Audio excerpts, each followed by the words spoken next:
श्री गणसाई समर्थ motivation गप्पांमध्ये मी सौ ज्योतिताई दुसाने आपले सहर्ष स्वागत करीत आहे। श्री स्वामी समर्थ।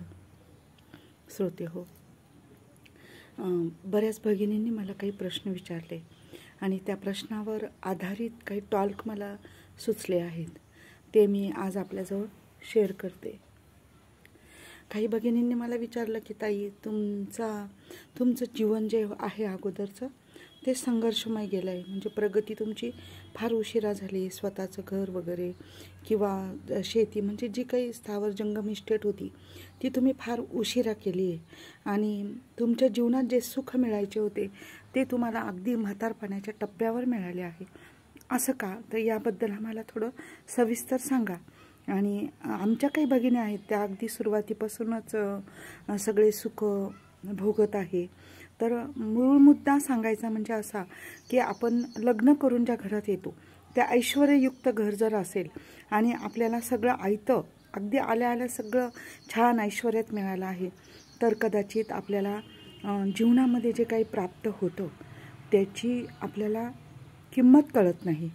जसं आपल्याला स्वतःचं घर घ्यायचं आहे तर ते घर कशा संघर्षावर पैसे जमवून आपण घेतो किंवा भाड्याच्या घरात राहून आपण दिवस काढलेले असतात आणि नंतर ते स्वतःचं घर घेतो, तर त्या स्वतःच्या घराची जी काही किंमत असते आपल्या मनामध्ये ती काय असते, ती घेण्यासाठी काय काय करावं लागतं।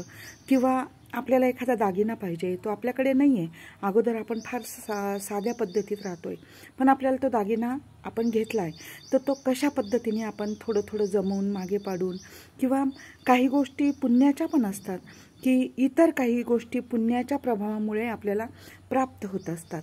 दुसरी गोष्ट, आपल्या घरी आपले पती कमवत असतात, नाही असं नाही, आणि त्या कमाईचा भाग आपण आपल्या स्वतःसाठी लगेच खर्च करणार असतो, तेव्हा आपल्याला आपलं स्वतःचं ऐश्वर्य आपल्याला लगेच मिळवता पण येतं। परंतु काही ठिकाणी ज्या वेळेला पतीची मिळकत असते आणि आपला तरुणपणाचा काळ असतो, आपले सासू सासरे असतात, आपले नंदा दीर असतात, सासू सासऱ्यांचे आजार असतात, त्यांना स्वतःची इस्टेट स्थावर जंगम काहीच नसतं, आपल्याला स्वतः उभं राहायचं असतं। परंतु आता त्यांचा हा म्हातारपणाचा काळ असतो आणि त्यांचा आजारपणाचा काळ आहे, तर एक समजदार जे कपल असतं, म्हणजे समजदार सूनमूल असतात, ते म्हणतात की नाही, आपण आपल्या जीवनामध्ये ऐश्वर्याचा जो भाग आहे किंवा स्थावर जंगम इस्टेट आहे तर ती आपण नंतर मिळवू।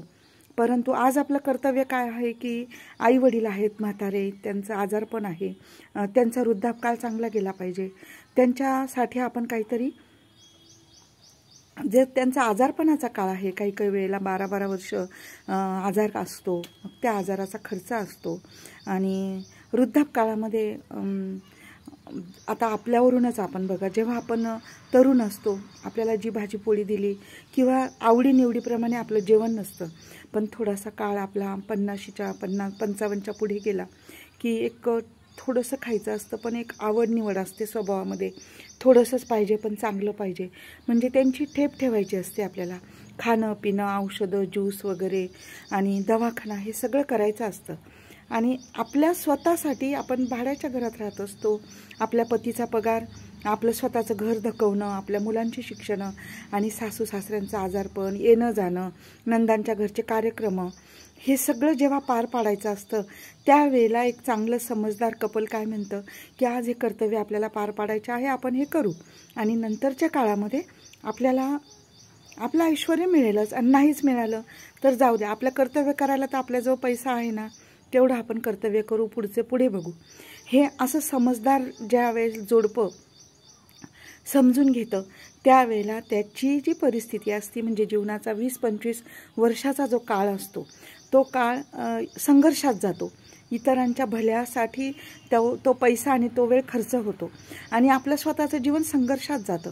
पण नंतरच्या काळात जेव्हा सासू सासरे अनंतात विलीन होतात किंवा नंदा अनंतात विलीन होतात, नंतरचा जो पुढचा काळ असतो तो खर्च कमी असतो, पतीला थोडाफार काही बाहेरचा खर्च असेल तो खर्च कमी होतो, आणि नंतरचा जो काळ असतो मुलं पण हाताशी आलेले असतात, मुलांचा आणि आपली मूठ एकत्र होते, आणि मग पुढचा काळ आपला छान पद्धतीत आपलं स्वतःचं स्थावर जंगम इस्टेट किंवा स्वतःचं ऐश्वर्य आपण करू शकतो। परंतु त्यावेळेला आपण थकलेला असतो, आपलं वय झालेलं असतं, तरीही समजदार कपल एकच समाधान मानतं की नाही, माझ्या जीवनामध्ये आपण जे करायचं होतं सगळ्यांसाठी आपण ते केलं आहे आणि त्याचं समाधान आपल्याजवळ आहे. आपल्याला ऐश्वर्य नाही मिळालं, स्थावर जंगमिष्ठता आपल्याला उशिरा मिळाली, हरकत नाही, परंतु जे मिळायचं होतं आपल्याला ते मिळालं आहे असं समाधान आपल्याला असतं. आणि त्या समाधानामध्ये जेव्हा आपण जीवन जगतो ते समाधान ऐश्वर्यापेक्षाही खूप मोठं असतं, स्थावर जंगमिष्ठतेपेक्षाही खूप मोठं असतं. आणि आपल्या मुलांना आपल्या पुण्यामुळे मिळालेलं यश बघून आपण अगदी आनंदाने विभोर होतो, आपल्या डोळ्यामध्ये अश्रू तरळतात.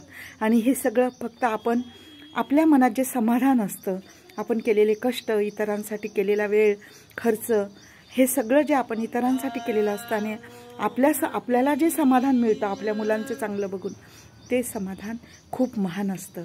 ते मिळवण्यासाठी आपल्याला संघर्ष करावा लागतो आणि जे मिळालं आहे ते खूप संघर्षातून मिळालेलं आहे.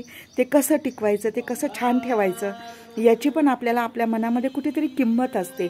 ही किंमत आपल्याला कळण्यासाठी संघर्ष हा खूप महत्त्वाचा असतो. श्री स्वामी समर्थ.